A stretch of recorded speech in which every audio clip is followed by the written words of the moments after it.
Andy into his windup. Here's the pitch. Swung on and missed a perfect game. High fly ball into right field. She is gone. In a year that has been so improbable, the impossible has happened. Fernando Valenzuela has pitched a no-hitter. This is a no-hitter. It is gone. It is a walk-off home run for Justin Turner. It's over. One series, a walk-off home run. This is way back. Walk 'em off. Chris Taylor.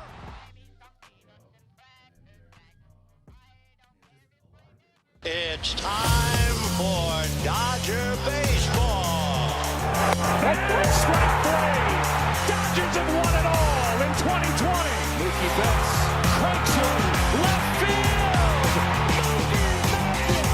They're going to make big signings. They're going to make impact trades. I don't care how many times this team rips my heart out, I'll never stop loving the Los Angeles Dodgers. Think blue, bleed blue, and I'm out. What's going on, Dodgers Nation? Welcome to another episode of Dodgers Dugout Live. We got a jam-packed show for you today. The Dodgers had their giveaway release. Lots of exciting giveaways. Bobbleheads. We're going to get into some bobbleheads we want to see them give away in the second half of the season. We're going to get into that. Also, are the Dodgers done this offseason? Will they be making any more impact trades?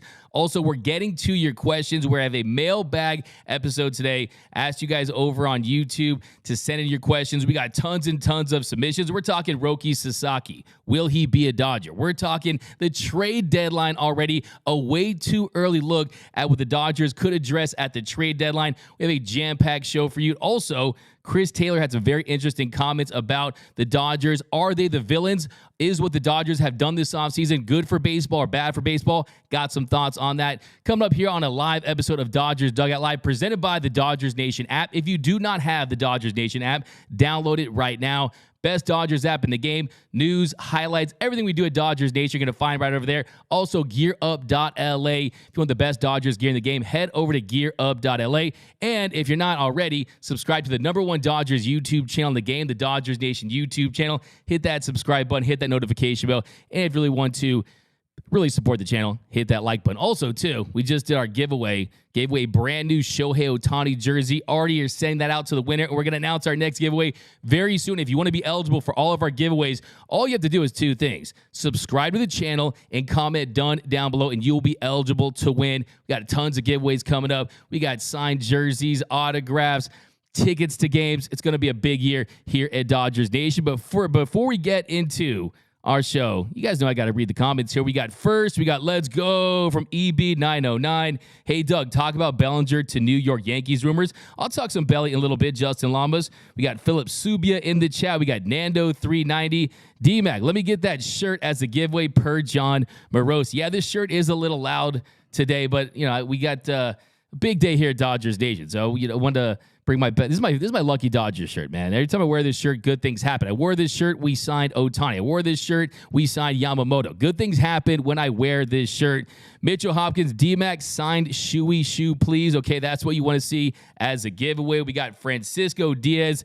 What's up to the best Dodgers media member on YouTube, D-Mac? What up, Francisco? I appreciate you, my man.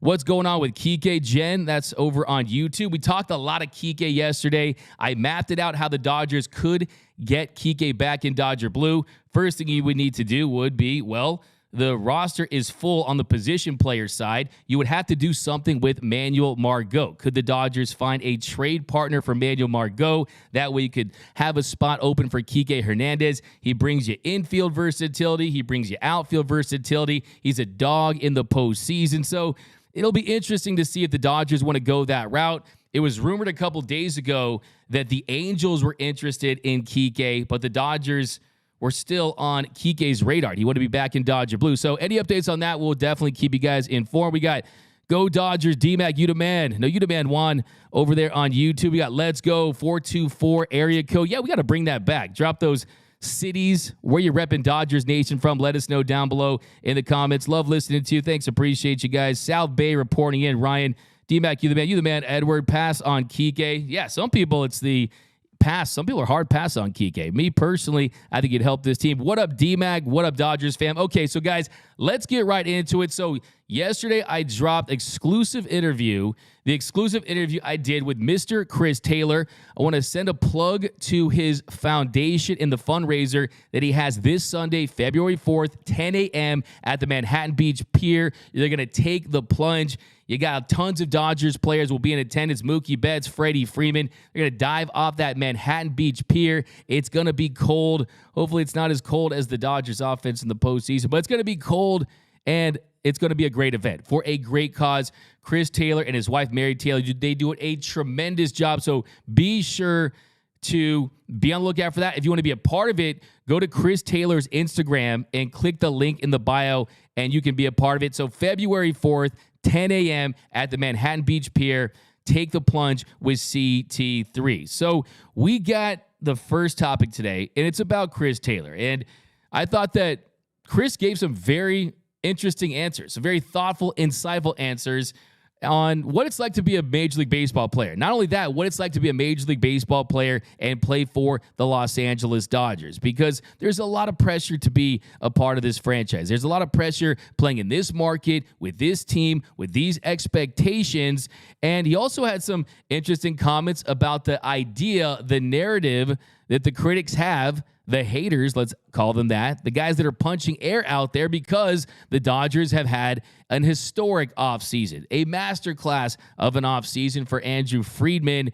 And you sign Ohtani, you sign Yamamoto, you sign Teoscar Hernandez, trade for Tyler Glasnow, bring back Joe Kelly, bring back Jason Hayward. Well, there's this narrative out there that's being perpetuated that the Dodgers are bad for baseball because the Dodgers, they're this juggernaut. They're the Avengers now. They're going to just go 162-0 and 11-0 in the postseason, and there's not going to be any competition in Major League Baseball. So I asked this to Chris Taylor. How do you feel about the narrative, the thoughts out there, the critics saying that the Dodgers are bad for baseball? And here's what CT3 had to say.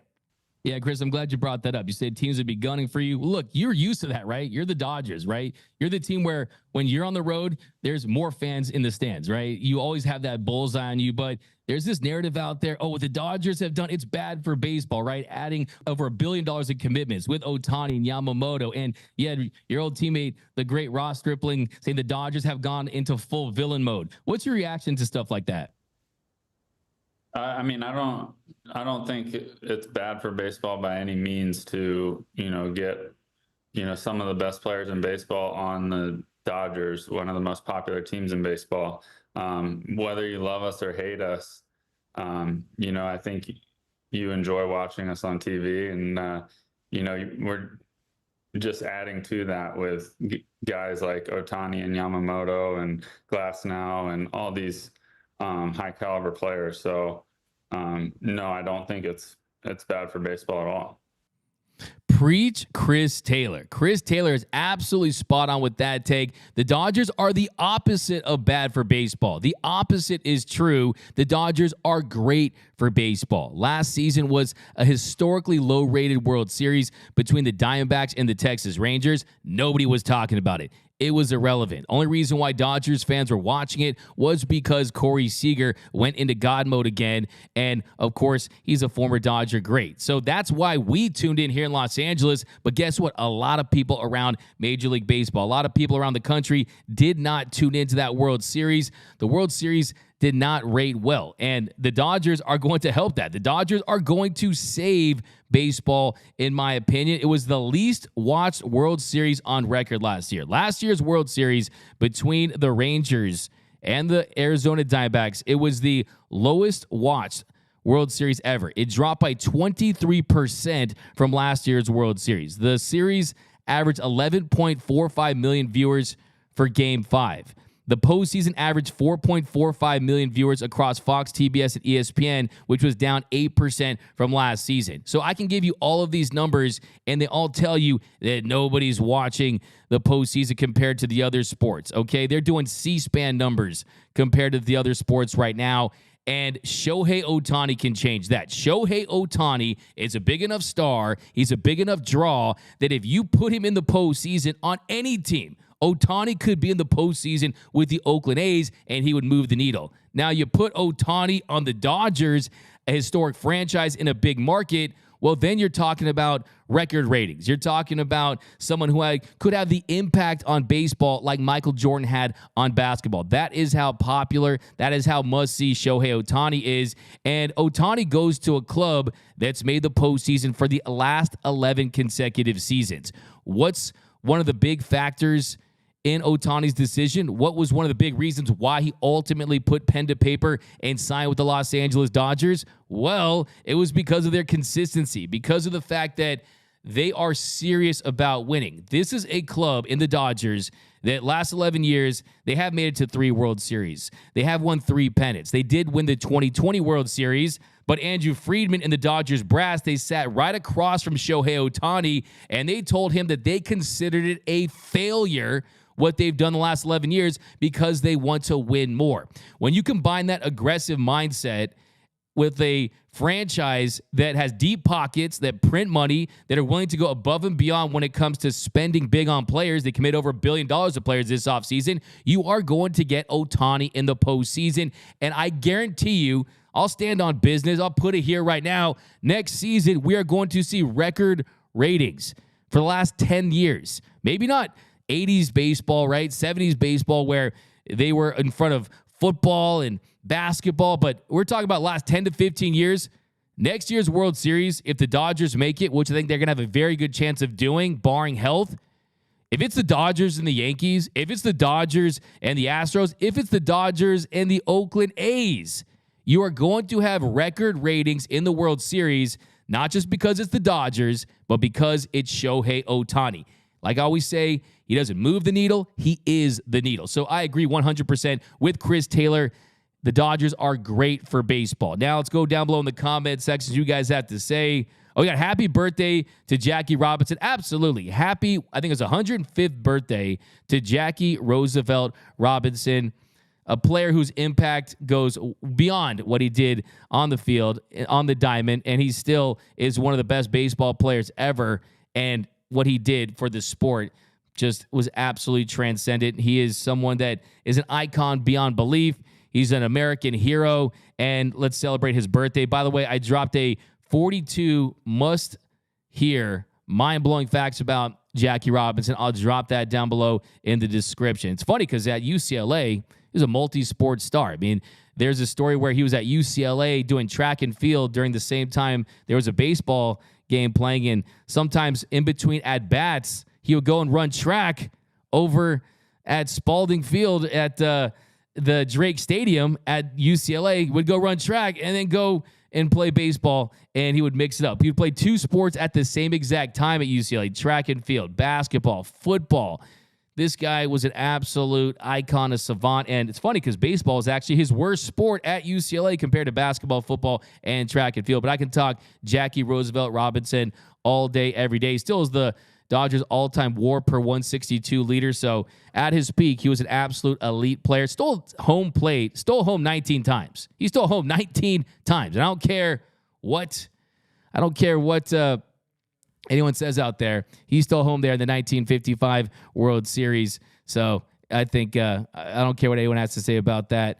I mean, let's be honest here. We know Yogi Berra believes the otherwise, but still, happy birthday to Jackie Roosevelt Robinson. Now, before we get into your mailbag questions, like I said, we have a lot to talk about on today's show. You guys came with a lot of questions, and we're going to be doing this every single Wednesday, so look for that on our YouTube community tab. Got about 10 questions that we're going to get into, but first, it's always an exciting day in Dodgerland when the giveaway schedule is released. And this year's giveaways, like we always see, tons of bobbleheads.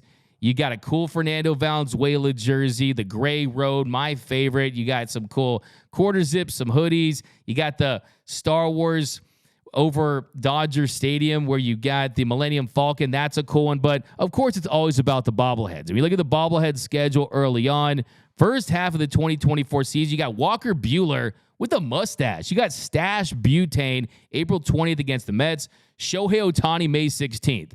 Shohei Ohtani Dodgers bobblehead night is going to be pandemonium. Okay, there's probably people already driving there now, already waiting to get into that game. You better get that GoFundMe ready for those tickets for the Shohei Ohtani bobblehead night that takes place on May 16th. By the way, not one, but two Ohtani bobblehead. Well, of course you're going to see that, right? Not one, but two Ohtani bobblehead giveaways in his first year with the Dodgers. Let's be honest. If there's one player on the planet, there's one player in the history of sports that deserves two bobbleheads in one season, it's Shohei Ohtani, because he pitches like an ace. He hits like a MVP.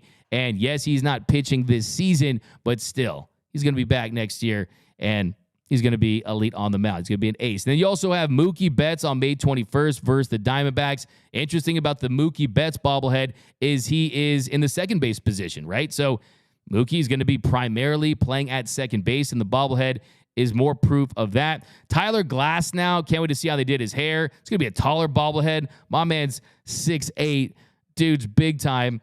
And Tyler Glass now June 1st versus the Rockies. And then Yoshinobu Yamamoto June 13th versus the Texas Rangers. Very excited about this next one. Bobby Miller, July 3rd, Arizona. One, because it's Bobby Miller, and I'm excited that anytime it's your second year in the show and you're already getting a bobblehead made, that means you're already crushing it. That means you're already making a big impact. And by the way, got Bobby Miller on this show a little later next week. So shout out to Bobby big time. And look, I want to see Bobby Miller because I want to see the show chains. He's got nice show chain game. He's got some nice eyes. Want to see how they execute that. Then Jason Hayward, a City Connect version of Jason Hayward on July 6th. Other cool giveaways, like I said, Fernando Valenzuela jersey on April 1st, a hooded sweatshirt on April 3rd, a really cool, and this might be up there. We're going to rank these. I'm going to drop another video on these giveaways. This might be up there with the best giveaways of the season. It's a special Brooklyn logo cap on Jackie Robinson Day on April 15th. And it's not the caps you see today, like these snapbacks or the fitteds that we see from New Era. This cap is felt, right? It has that felt old school Dodgers feel, old school baseball feel. So very excited to see that. And then a Joe Kelly number 99 jersey on June 11th. So you're getting a Joe Kelly jersey. That's going to be fire. Of course, he's changing his numbers from 17 to 99. Shout out to Joe Kelly's wife. She did the Ohtani campaign because Ohtani is number 17. And we know that Joe Kelly is number 17. And I like what Joe Kelly said about that, too, by the way. He was happy about Ohtani getting 17 because he knows he's not going to get his number retired one day. He's a great player, Hall of really good, but not Hall of Fame. Ohtani certainly will. So, in a way, he says that he'll get his number 17 retired. So, I thought that was cool. But the coolest thing, too, though, is Ohtani giving Joe Kelly's wife a Porsche. First thing I saw about that was, man, first thing you do, Ohtani, is you take his number. Now you're trying to take his wife. I mean, not cool. No, but seriously, Joe Kelly getting that Porsche, Joe Kelly's wife getting that Porsche right there, which would be like me giving someone a little Hot Wheels, considering how much money he has, but still, it's the thought that counts. It's the gesture. He's done everything right just from the very get-go here, already just completely endearing himself to Dodgers fans, ingratiating himself in this Dodgers community with stuff like that. Also, we got the Dodgers. They're playing at home on July 4th, Independence Day. We got Nita Mystic. We need a D-Mac bobblehead. Hey, Philip, I'd be so down. I'm going to give you my list, by the way, of bobbleheads I want to see in the future, so wait for that. But you got Fireworks Day. You got fireworks. Oh, no, Independence Day. Actually, yeah, it's going to be fireworks at Dodger Stadium, which I think is special because, yeah, I like the drones. The drones are awesome. The Kobe one last year, not going to lie, my eyes might have been sweating a little bit watching that Kobe one. Someone was chopping onions to that Kobe drone show last year because that was spectacular. So we don't see as many fireworks as we've seen in the past, but you're getting fireworks on July 4th, Independence Day. That's going to be fantastic. Always a great day to be at Dodger Stadium because it's great. National Anthem's great. Flyover. Also, we're going to get some sweet July 4th Dodgers hats. Those are always some of the best releases of the season. Second half of the season is going to be interesting. Alumni weekend from August 9th through the 11th against the Pirates. You're going to get a commemorative Dusty Baker bobblehead on August 9th. And it's going to be a little bit of a homecoming for Dodgers players out there. So my read on that, Dusty Baker, Dodgers legend, a part of the 30 home run quartet. The 30 home run quartet, which to me, it was such a special year. Such a special year for that Dodger team. And you got Dusty Baker. You had that whole gang. And to have Say and Smith and that whole entire gang right there accomplished that feat. They're linked in history forever, man. That's the Big Blue Wrecking Crew era. And to have him in the mix for that, that's going to be really, really spectacular. I mean, Steve Garvey, Reggie Smith, Ron Say, Dusty Baker, to make history like that was really, really spectacular. Also, the fact that Dusty Baker, he was the last guy to get it. It's actually a really funny story. I remember when Ron Say was on this show, he talked about how before the game, you had the Astros, who had their best pitcher in J.R. Richard, who, by the way, Mike Brito, of course, the famous legendary Dodgers scout who wore the white Panama hat. He had the cigar and the radar gun. I asked him one time in the Dodgers media area before he passed, only question I ever asked Mike Brito, I said, in all years, Mike, when you clocked that radar gun, which pitcher was the highest? Which pitcher had the highest velo? Who threw the hardest? And he told me, didn't blink, no hesitation, J.R. Richard. So probably 105 miles per hour. Who knows how hard he was throwing. But Richard was the guy that was having a great season, and Dusty Baker was 7 for 42 against Richard in his career, and it was pretty awesome to see him hit a home run, and the Dodgers end up making that 30 home run quartet. And also, the Dodgers would go on to start the high five. Fun fact, I did a whole video on this. Dusty Baker and Glenn Burke started the high five at Dodger Stadium, and it was thanks to the 30 home run quartet. Now, my point I'm trying to make, though, is with Dusty Baker there, are they going to enshrine him into the legends of Dodger baseball? That was the first thing that popped into my head when I saw that. I've seen people out there say because of the Matt Kemp giveaway, maybe Matt Kemp. I don't think it's early enough for Matt Kemp. Matt Kemp was great for the Dodgers. Absolutely should have won the MVP in 2011 over Ryan Braun, who was roiding up there. I think I will always hold true. I'll take it to my grave that if Kemp had hit that 40 home run, if he had hit that 40th home run that year and put together that 40-40 season, he would have won the MVP. You know you love the round numbers in Major League Baseball. But tons of really awesome giveaways. I think you'll probably see him be inducted into the Legends of Dodger Baseball. And then you got the special theme nights. You got Healthcare Night on April 2nd, Hello Kitty Night on April 16th, Law Enforcement Night on May 3rd, Mental Health Night on May 4th, Star Wars Night on May 6th, Mexican Heritage Night on May 7th, Teachers Day May 19th, Hawaiian Shirt Day. I got to go to Hawaiian Shirt Day with my shirt. That is on May 20th, Korean Heritage Night, May 22nd, Military Appreciation Night, May 31st, Pups in the Park on June 2nd. You know the pups are going to have that dog in them. Woof, woof, woof. That night. Pride Night on June 14th, Black Heritage Night on June 15th, and Japanese Heritage Night on July 2nd. So we're going to drop another video on the giveaways. But first, I want to ask you guys what stands out. If you could get one of the giveaways, what are you picking? Is it one of the Shohei Ohtani bobbleheads? Is it the Bobby Miller? Is it the Fernando Valenzuela jersey? For me, I'm taking that Jackie Robinson hat. That Jackie Robinson hat with the B. Looks sick, looks fly. Love me some lids. I'm going that Jackie Robinson hat, but let's check it out. We got Blade. What's up, D-Mac? We got Los. Let's go, Dodgers. Dusty is a trastro and a giant. That's from Greg Osterberg. Yeah, but also his playing career, he was huge. He was a big part of those late 70s and early 80s Dodgers teams. But Justin Llama's Hollywood Lifestyle bobblehead with him in a hospital gown and $245 million in cash. Wow, Justin Llama's from the top rope. You know you're getting him a finish in for that. A Seagull, okay, bobblehead. We got whatever bobblehead night that I don't have to take a loan to go to. That's from Ryan. That's a bruh. I feel you. Get those GoFundMes ready. Get those GoFundMes ready. Get those kidneys on Craigslist if you want to go to any bobblehead nights. It ain't going to be cheap.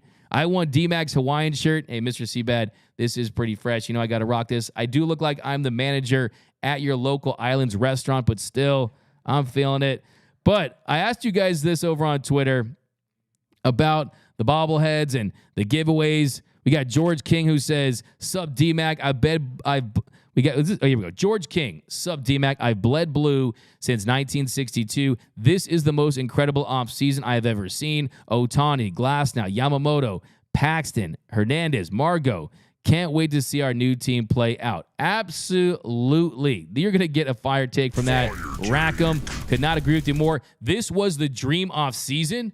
This was the legacy offseason for Andrew Friedman. And like I said, this is the Sistine Chapel. You can take down the Mona Lisa in the Louvre and put the Dodgers roster. I think you can replace the Mona Lisa with the Dodgers roster because it was a masterclass of an offseason for Andrew Friedman. You signed the most coveted, the biggest superstar in baseball in Shohei Ohtani. You signed the number one free agent pitcher available, Yoshinobu Yamamoto, and you weren't done. You could have packed it up, and that would have been a successful World Series, but what'd you do? You had Tyler Glasnow. You added him via a trade. Manuel Margot. You brought back Joe Kelly and Jason Hayward. You went out there and you signed a James Paxton to fortify that rotation. You brought in another silver slugger in Teoscar Hernandez. What Andrew Friedman did this offseason is going to be talked about for decades and decades. That is the potential that this offseason has for the Dodgers. An absolute masterclass from Andrew Friedman. Get that Andrew Friedman in a row bobblehead and have it have a water bottle drinking. So, I mean, I'm telling you, that has to be the bobblehead I want to see. So, here's my list, though. I got my list of bobbleheads that I want to see in the future, and I'm asking you that down below in the comment section. Let me know down below which bobblehead that we have not seen the Dodgers release yet do you want to see. By the way, I want to read this one. This is going to be a big bruh. Of course, it's coming from Nando. Nando says, what up, Los? What up, One-Eyed Dragon? Good morning, D-Mac. Good morning. We got the brothers. We got Roy Estrada. I saw Dusty play left field for the Dodgers. We got Kershaw was troubled. We got Rake Big. Dodgers are going to be the next team to win back-to-back World Series titles. That would be extremely, extremely special. We got D-Mac doing a bobblehead. Oh, wait, D-Mac bobblehead doing a shoey. That's from Nando 350. He also said D-Mac at the 35er. I don't know what you mean by that. I think I do kind of know what you mean by that, which is hilarious to me. But what bobblehead that we have not seen yet do you want to see the Dodgers release? Because I've got my list right here. I'm going to give it for you guys. We got Andrew Friedman bobblehead. Shohei bobblehead is definitely a must. That's from Cisco Kid. I want a Miggy Rowe bobblehead. That's from Ellis Shiva Jones. We're actually going to talk to Miggy Rowe a little later in the show. A Joe Davis bobblehead. Okay, so here's my list right here. First bobblehead I want to see that the Dodgers have not released yet is 100% the one I just talked about, Andrew Friedman in the robe holding the water bottle. We need Andrew Friedman to get that bobblehead already. I'm telling you, it would instantly become one of the most popular Dodgers bobbleheads. Get Andrew Friedman that bobblehead. Let him throw out the first pitch. Let him sing the national anthem. I don't care what this man has done the offseason. Let this man do whatever he wants. So that's the first one I want to see, Andrew Friedman in the robe. Second bobblehead that I want to see that the Dodgers have never released yet is Kobe wearing a Dodgers jersey. Give me the Kobe wearing the Dodgers jersey like we saw in the 2018 World Series when he was there. He was supporting. He did the It's Time for Dodger Baseball, and he read out the lineups before the game. He was wearing number 8, and it did have Machado in the back, but I think you could do something cool. You could have 8 on the front, 24 on the back, like we see a lot of those jerseys at the stadium. So give me a Kobe Dodgers jersey. Someone in the comments on Twitter also suggested, how about Kobe doing the first pitch during his early years, during the Froby era of Kobe, right? The afro. So I'm down with that too. But just give me a Kobe Dodgers bobblehead. And the third one, this is probably the one I want to see most, is Roki Sasaki. Give me a Roki Sasaki Dodgers bobblehead because that means that the Dodgers signed the phenom, the top prospect in all of baseball, in my opinion. A guy who doesn't sit at 99 and 100. No, he is someone that tops out at 102. He sits at 99 and 100. He's someone that still 22 years of age, a sub-2 ERA, one of the best pitchers on the planet already. If you have a Roki Sasaki Dodgers bobblehead, that lets me know that you have the trifecta of Ohtani, Yamamoto, and Sasaki. And then fourth, Mike Brito with the radar gun. They have to do that. Like I said, Mike Brito, Dodgers legend. I see someone say Kirsten Watson for sure. I'll tell Kirsten this Saturday that our fans want to see a Kirsten Watson bobblehead. I'm sure she'll appreciate that. But give me Mike Brito with the Panama hat, with the cigar, with the radar gun. I think that would be outstanding. Then how about Decoy? How about a bobblehead of Ohtani's dog? Give me Decoy. He's the most famous dog in the world. Most famous dog since Scooby-Doo. I mean, this dog is absolutely an icon already. Then how about Chico? I want to see Chico. Give me the Dodgers Clubby who played in some of those 2020 summer camp games. That was cool. Then how about this? Benny the Jet Rodriguez. Benny the Jet Rodriguez. Who's ever going to forget Benny the Jet Rodriguez? With the mustache. And that'd be awesome. We all love Benny the Jet Rodriguez from the Sandlot, of course. He steals home. Hey, you're killing me, Smalls. Give me Benny the Jet Rodriguez. Then how about some deeper cuts here? Will Ferrell, Dodgers spring training. Will Ferrell participated for the Dodgers in a spring training game.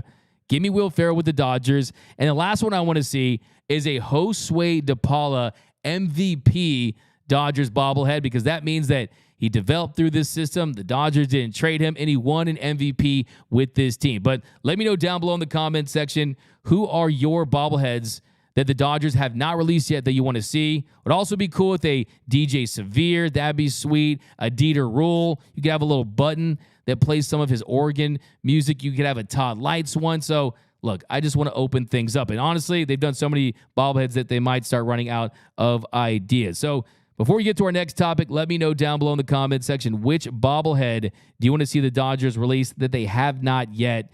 We got a Andrew Friedman one. A lot of you guys saying Friedman. Imagine Ohtani and Decoy on the parade in November. Philip, you give me goosebumps. I can see it already.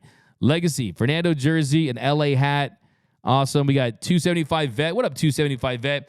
Dusty Baker was a huge Dodger outfielder. If you don't see Dusty forever as a Dodger, you just aren't old enough. Yeah, absolutely. I mean, made his bones as a player. That's the most important thing. Kershaw needs the Rocket Clemens treatment, no spring training, and sign him after the All-Star break each year. A Davey Lopes bobblehead from Juan. I want a Ferris Bueller bobblehead, Mr. Classic. That'd be cool. A Decoy bobblehead. That's from Dodgers Nation. What up, Dodgers Nation? We need a Jose Mota bobblehead. Yeah, give me a Jose Mota. Jose Mota's the man. I would love to see a Jose Mota bobblehead. Mike D-Mac bobblehead with his Hawaiian shirt. You hear that, Dodgers? Come on. Maybe just everyone wants that, okay? Let's do it. I want to see a Mount Rushmore bobblehead with Mookie, Freeman, Yamamoto, and Ohtani. I like that. It's a fire take. I'm feeling that. Dave Roberts. Okay, this is Nando 390. It's going to be out of pocket. Nando 390 says, Dave Roberts hooking a pitcher during a no-hitter or a perfect game bobblehead. Yeah, and maybe you could have him with a little hook, like Captain Hook there. I see what you did right there. You know I'm not mad at a roast. But, yeah, not going to lie, did come to mind. Friedman, I like this. This is from Ismail over on YouTube. Friedman sporting an Infinity Gauntlet. A Mark Pryor bobblehead from 33 RPMs. A Kirsten Watson bobblehead. The Kobe one would be cool. IB Strokin. What up, IB Strokin? Wouldn't it be a bobblehead giveaway schedule without a Dodgers Nation bobblehead with a D-Mac Hawaiian shirt? Hey, I'm telling you, that'd be cool. Let's do it. Dustin May bobblehead. Alana Rizzo instead. Burrito, absolutely. A $4.99 super chat from Kermit1 over on YouTube. Hey, D-Mac, predict when Ohtani will hit his first dinger out of Dodgers Stadium. Wow. Could he be a Giancarlo Stanton? Could he be a Dave Winfield? Could he be a Mark McGuire? I mean, could he be a Mike Piazza, right? I mean, could he be one of these big sluggers that he deep shots at Dodger Stadium? Look, let's predict it. Man, I'm thinking summer, thinking July. Let's do the Dodgers schedule. I gotta put some thought into that before I throw out my prediction. But yeah, you guys let me know down below too, for sure, because it's gonna happen. You know it's gonna happen. Ohtani's gonna crush one, okay? But players to hit home runs at a Dodger Stadium, like I just said, Mark McGuire, Mike Piazza, Willie Stargell. He did it twice, 69 and 73. And then we're going to mention this one, Giancarlo Stanton, also Fernando Tatis Jr. He did it in 2021. He's going to do it at some point this season. Hopefully he can face Lance Lynn, and that will be the case. Just face Lance Lynn, and he'll hit one off Lance Lynn. I think that would be spectacular. So when do the Dodgers play the Cardinals? At some point. So I'll throw out my prediction at some point a little later. But coming up next, we are going to get to your questions. We have a jam-packed mailbag episode. Tons of questions. We're talking Roki Sasaki. We're talking about trades the Dodgers could make during the season. That's coming up next here on Dodgers Dugout Live. What up, Dodgers Nation? D-Mac here. I'm here to remind you that if you have not yet, be sure to subscribe to the #1 Dodgers YouTube channel for all latest Dodgers news, rumors, hype videos, interviews, breakdowns, live streams, and more all year long. Hit that subscribe button, hit that notification bell, and if you really want to help the channel out, smash that like button. Also, you will not be eligible for any of our giveaways unless you are subscribed to the channel. So all you need to do to be eligible for all of our giveaways is just make sure that you are subscribed. We just gave away a brand new authentic Mookie Betts jersey valued at over $350, and we got tons of giveaways coming this offseason. So be sure to be subscribed so you are eligible to win. And as always, think blue, bleed blue, and please subscribe. And welcome back to Dodgers Dugout Live. By the way, if you haven't yet, be sure to subscribe to the channel, hit that subscribe button, hit that notification bell, and do your boy a huge favor and smash that like button. We got to feed those algorithm gods. And also, if you haven't yet, download that Dodgers Nation app. We really appreciate if you do. And like I said, if you want to be a part of our giveaways, it's simple. If you're watching this and you're not subscribed, all you got to do is subscribe, comment, done. You'll be a part of our giveaways. I'm going to do a giveaway show. We're going to spend the entire show to find out what our next giveaway is going to be. So I want all your feedback and your contributions for those. So let's dive into it, though. You guys, I asked you over on our YouTube tab, the YouTube comments tab, I asked you guys for your mailbag questions, and you guys brought a ton. I'll probably get to more of these tomorrow because there were so many. But let's start with D-Max #1 fan. By the way, I'm D-Max fans #1 fan. So yeah, right back at you. Do you think we realistically get Sasaki in 2025? Any reason he might not want to sign with the Dodgers? So realistically, look, it's up to the Chibalote Marines, right? They have to post him. By all accounts, by all reports, all signs point to him probably getting posted after this season. He just came to terms with a new contract with them. There have been some signs that there have been some friction with the Marines and Sasaki because Sasaki feels like they had he's already requested to be posted, and he wants to make the jump to the show, and the Marines don't think that he's done enough. Now, he can't just go out there and be an unrestricted free agent because he's not 25. He doesn't have enough seasons under his belt in Japan, so he needs for them to post him to be able to make the move. And I've done deep dives on this topic. You can go back and watch those, but in short, the Marines will make a lot less money if they post him than if he hits unrestricted free agency like Yoshinobu Yamamoto did and signed a contract north of $350 million. Because if you would just put him on the open market right now, that's the kind of money he would get. He would sign a deal north of $300 million, possibly even $400 million when you consider his age. Like I said, this is someone who, he doesn't top out at 99 and 100. He sits at 99 and 100. He can hit 102. He has a devastating forkball that hitters just can't barrel up. And they also, even if they identify it, he throws it for strikes down the zone. He works all corners of the zone with his fastball. This is an elite pitcher with elite stuff. And look, I think when it comes to will he get a chance to go, I think it feels like he will. But then the next question becomes, will the Dodgers sign him? I think the big question there is he comfortable joining a team that has Shohei Ohtani and Yoshinobu Yamamoto? Because a few months ago, we were having the conversation, will you have two Japanese superstars on one team? Well, we've got that answer. It's yes. You got Yamamoto and Ohtani on the same team. Now the question becomes, will you have three? Is it okay to have three? Will they embrace that? Something tells me that he doesn't want to miss out on this, that he'll see what's happening in Los Angeles. He knows that this organization has scouted him for a very long time. Andrew Friedman was boots on the ground in Japan before the WBC last season, watching him pitch. So they have an established relationship, and I definitely think that the Dodgers will be up there with the favorites if he becomes available. But I think the flip side to that is he's still extremely young, and he doesn't have the long track record that a Yamamoto has. And as if I'm just trying to force myself to think of reasons why he wouldn't join the Dodgers, well, maybe he goes the Ohtani route and he signs with a club like the Angels, a team that's not expected to win the World Series. He uses them as their training grounds, right? He uses them as his training grounds. And he develops into an elite pitcher, and then he gets a bite at the big apple a few years down the line, and he can sign a big free agent contract. Because, look, you're talking about someone that is willing to play on a minor league deal for international signing bonus pool money. So you're talking less than $10 million, right? You're not talking $300 million. You're talking about getting a brand new Lamborghini, a brand new Bugatti for the price of a used Accord, right? So that's the value that he brings. You're going to get a player that's an elite premium player that could get $300+ million for an extremely low rate. So it's going to come down to which organization does he think will allow him to have the most success. And if I'm looking at him, I'm saying, look at the money that Ohtani got late in his contract when he was under team control with the arbitration years, right? If you're on a team that's going to help you have success, which the Dodgers will, you're going to make more money in arbitration. So that's why I think that the Dodgers make the most sense for him. And then this next question comes from Sermon King 839, who asks, could Ryan Brazier be back with the Dodgers? So we've talked about Ryan Brazier extensively on this show. I do think that it's still on the table to a certain degree. You look at the teams that are interested in him, Yankees, Rangers, tons of teams out there have been linked to Ryan Brazier. I think the million-dollar question is, will he settle for a one-year contract? I think that if he's on a one-year deal, the Dodgers could jump to that. If he wants a multi-year deal, that's not happening. At his age, can he get a multi-year deal based on some of the contracts that we've seen? Aroldis Chapman. I mean, we saw what Hader got, breaking the record for most money ever for a reliever.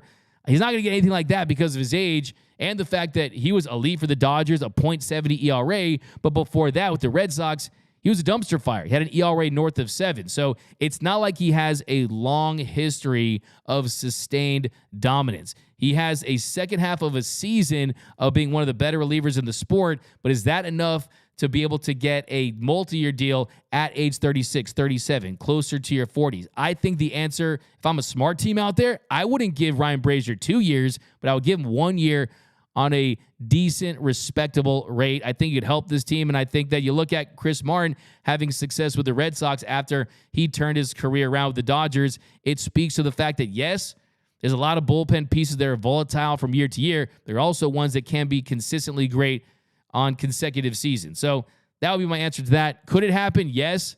Will it happen? I would say it's probably less than 50% chance, but I think they're definitely right hovering around there, and they would welcome him back at the right price. Then this next question is from Nando. Nando 3903. Who are your trade deadline targets for the Dodgers? So it's nothing too serious. We're just going to have some fun with this, okay, because we haven't even started the season. We're already looking ahead to the trade deadline. So I'm just going to spitball a bunch of names out here, and we'll have to revisit this at the deadline. So my top choice would be Corbin Burnes. How could it not be, right? At that point of the season, maybe the Milwaukee Brewers are struggling. Maybe they're looking to trade Corbin Burnes, who's under one more year of team control. He's already stated on numerous times that he's not going to sign an extension. He's going to enter free agency. That's why you sign with Scott Boras. And at that point, we'll see if this Dodgers rotation can remain healthy. Will guys like Yamamoto in year one transitioning to Major League Baseball hit the ground running and be elite in his first season? Because that's what they need him to be. Will Tyler Glasnow stay healthy? Will Walker Buehler rebound well from his second major arm surgery? How will Bobby Miller do in year two? Will he avoid a sophomore slump? Will we see some of these younger guys emerge? How will James Paxton pitch? So as talented as the Dodgers rotation is on paper, there are a lot of questions, not just health-related questions, but transition questions, right? Yamamoto transitioning to the show. Buehler transitioning to being a different pitcher coming off his second major surgery. So if that doesn't work out entirely, I could absolutely see them going after another ace at the deadline, because what happened in 2021? You signed Bauer, you had Dustin May, you had Buehler, you had Kersh, you had Julio, you had so many guys, but they still went out there and they traded their top two prospects for Max Scherzer and Trey Turner. So point I'm trying to make very abundantly clear to you is just because you have a stacked roster right now does not mean that you're not going to go out there and be aggressive at the deadline, because one, injuries happen, and two, this team is all in. They've taken money out of that 401k. They push the chips in the middle of the table. I expect nothing less at the deadline. So Corbin Burnes is my top choice. Second one, Tanner Scott. I've talked about Tanner Scott for a long, long time now. Elite left-handed reliever from the Miami Marlins under one more year of team control. If the Marlins are going to deal him, I'm the first team calling Miami. I'm going out to Miami,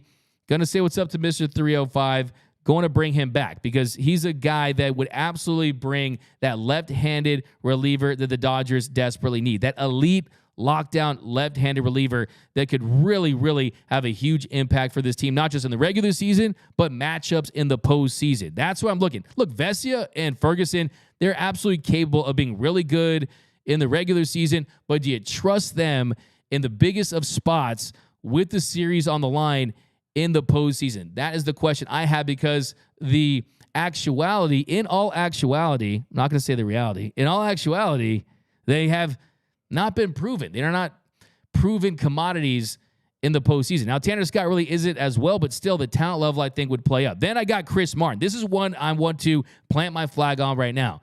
I don't believe in the Boston Red Sox. Their organization, despite being right below the Dodgers as far as their overall value, close to $5 billion, they're not spending like a big market. They're not going all in. They're not desperate to win a World Series. And Chris Martin has one more year of team control heading into this season, one more year on that contract. He's set to make close to $9 million, but he's been really, really good. And we're not talking about someone who is going out there and just mailing it in because he's on a mediocre team. No, he has been one of the best relievers in the sport since he was on the Dodgers. 1.05 ERA, a 2.44 FIP. The expected numbers are consistent. I think Chris Martin would be a cold play for Andrew Friedman and the Dodgers. I absolutely think that. Then how about this? I might have to duck for saying this, but how about Aroldis Chapman? Okay, Aroldis Chapman signed a 1 year, $10.5 million deal with the Pirates. Got his career back on track with the Royals after signing a very team-friendly $3.75 million deal to get back and really establish himself. And he absolutely did that. Had a 3.09 ERA and 58 1/3 innings of work, a 41.8 strikeout rate. And among pitchers with at least 50 innings pitched last season, only Felix Bautista had a higher strikeout rate. Only Felix Bautista of the Baltimore Orioles had a higher strikeout rate than Aroldis Chapman. So he was elite. He got traded to the Rangers with Texas, had a 3.72 ERA, struck out almost 40% of the batters that he faced. Now, in the postseason, he was shaky at times. He did have 6 holds and 9 opportunities, 6 punch-outs to 5 walks. You definitely want better numbers than that. The 14.5 walk rate is not something to feel great about. That was actually the 5th highest for pitchers with a minimum of 50 innings of work. But this guy has the gas in the postseason, 99 miles per hour on his four-seam, 101 on his sinker. And just imagine that. Dodgers, Astros, World Series, Altuve versus Aroldis Chapman. Can you imagine that? By the way, the Astros are giving away a life-size Altuve bobblehead this year. But yeah, imagine that. It would be goosebumps. And then, look, this next guy, this is a long shot, but Hassan Kim is someone who is going to make an $8 million salary this year. He's due a $2 million buyout on a 2025 mutual option after the year. He's going to be a free agent next offseason. But he's someone that is an above-average defender, a versatile defender, and he also has some pop, 17 bombs last season, 38 stolen bases in 152 games, /260, 351, 398. Look, if the Dodgers have any injuries, if they want some versatility, we'll see how things work out with Gavin Lux and Miguel Rojas. But if he were to become available and the Padres are willing to deal Hassan Kim, he's always a player that I always wanted on my team. He's just on the wrong team when it comes to doing deals. But can you imagine Dodger Stadium chanting, Hassan Kim, Hassan Kim? Max Kepler is another player I've been interested last couple seasons. An outfielder, hits the ball hard. Randy Arozarena, of course. They already have Teoscar Hernandez. But if you're going to point at something that the Dodgers might need, it would be some more pop, possibly from the right side. He's someone that is under team control for 3 years, $9 million in arbitration. I think it's a long, long shot.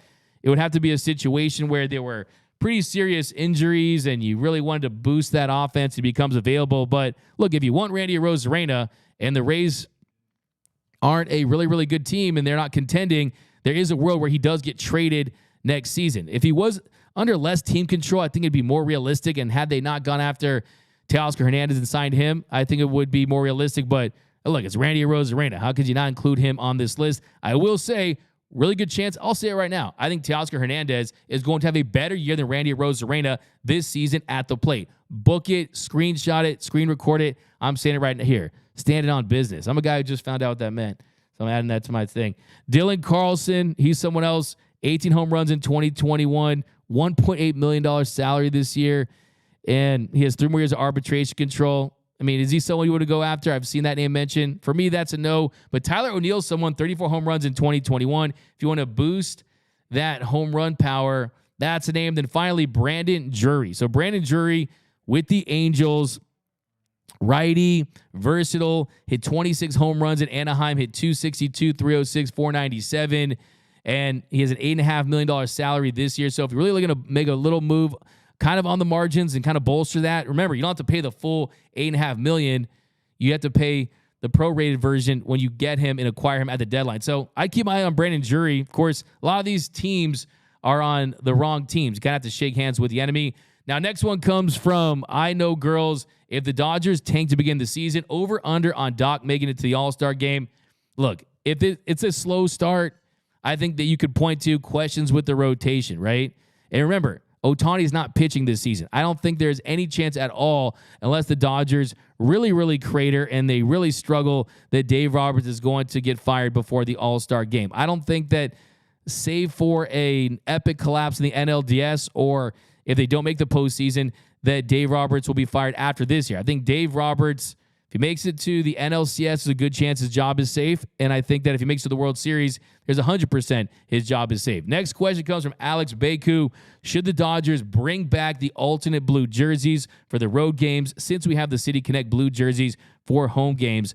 Or is that why we don't see the alternate jerseys anymore, because of the City Connect jersey? So, quick answer to this is, we saw in 1999, I don't know if you saw this or if you know this, but at Three Rivers Stadium in 99, Dodgers at Pirates, the Dodgers actually wore their batting practice uniforms in that game, and it was because Dodgers ace Kevin Brown had requested it, and these Dodgers had LA on the front instead of Dodgers. It was actually the first time in a very, very long time, since 1938, that the Dodgers had worn jerseys that didn't have the Dodgers across the front, or the Los Angeles or Brooklyn across the front. It just said LA.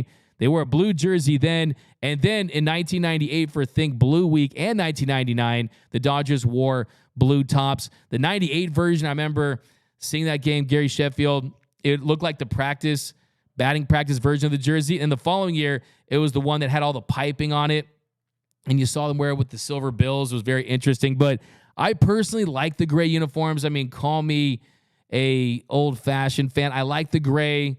I actually like the current version. I definitely want to see the gray with the piping, the gray with the white outlining front that we saw in the 70s and 80s. I definitely want to, and 90s. So 70s, 80s, and 90s, you had those for a long time. I definitely wanted to see those as a throwback. I thought they should have done it last year for Fernando Valenzuela, but no one asked me. They should have.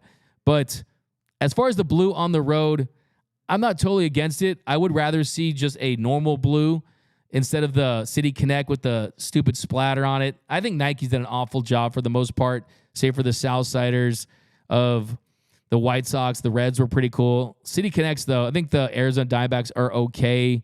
The Padres ones looks like a 1996 Taco Bell threw up on their jersey, so I'm not a fan of those. But I wouldn't be opposed to it occasionally for Think Blue Week, but the Dodgers wedding gown white jersey at home is the best in the game. So next one, we got Edward Ortiz, 9802. Has anything interesting happened with the Dodgers this offseason? Just wondering. Yeah, lots of interesting stuff. Lots of signings. Lots of big free agent acquisitions.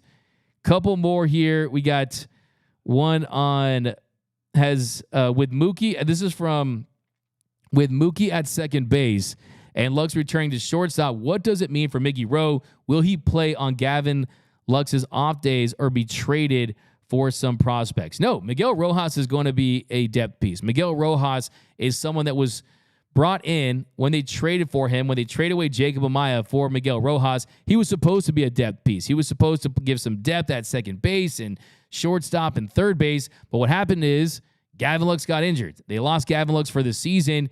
And Miguel Rojas, he stepped in there and did a fantastic job defensively. Now, defensively, this guy's elite. Defensively, Miguel Rojas, 12 defensive runs saved in 2023. That was 24th in all of Major League Baseball. Had 6 outs above average. That was in the 91st percentile. So defensively, he still provides a ton of value.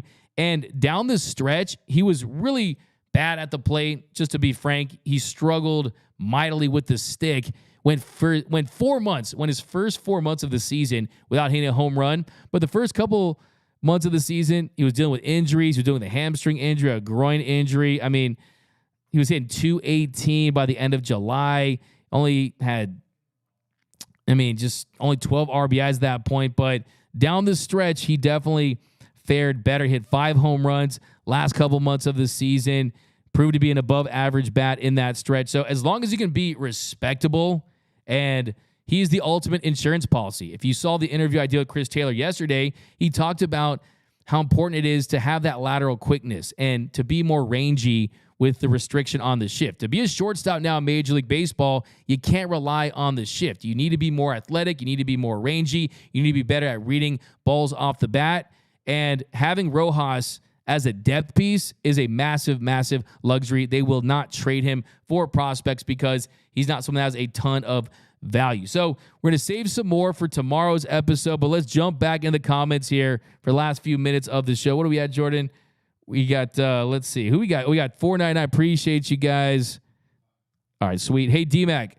Oh, what up? What up? We got Paul agreed. Let's do some more comments here. By the way, in 2016, Alexander Globe Promotion made a break. I know this golf. This is golf who says in 2016, Alexander Global Promotion made a Mike Brito bobblehead, which he signed for me. That's fantastic. I'm jealous of you. I've seen that bobblehead. My friends over the Bleed Lows podcast, they actually dropped a picture of it yesterday. A Cartaya bobblehead. We need a D-Mac bobblehead. Man, I'm telling you, give me the D-Mac bobblehead, and then you give me the button, and I can do all my things. Like, what's going on, Dodgers Nation? Press the button, think blue, bleed blue, and I'm out. Fire take. Finish him. I'm telling you, come on, Dodgers. Make my dream come true. Give me a bobblehead, man. Just give me one. What up, D-Mac from Brian? I want to see bobbleheads of all you guys, too. Let's just do a fan bobblehead day. Craig Oster bobblehead, an A-Ray 22 bobblehead. At home in the middle of work call. Just saying hi to D-Mac and Dodgers Nation. Boom. Hey, man, you got to take care of business. A Union 76 bobblehead. In honor of Diane Schroeder, smash that like button. As always, let's go down below. Got another super chat here. This is from Fernando Macias. Can the Dodgers owners buy a team in the NPL to get players before other MLB teams? That's a very interesting take. I'm going to give you a comment of the show for that. Look, they were the first team to have a academy down at the Dominican Republic. So, I think if anyone can do it, it's them. I don't think that you're probably going to see that most likely, though. There could be a little bit of a conflict of interest out there, but a couple more here. We got, can you hit the like button, peeps? We got, even if I like Brazier. Yeah, let's go with, hey, D-Mac, is there a world we actually re-sign Kike? We talked about that earlier. D-Mac, can the Dodgers have a quartet of 30 home run guys this year? IB stroking? Absolutely. Absolutely with a bullet. Freddie Freeman was one shy last season. He hit 29. Mookie hit 39 last year.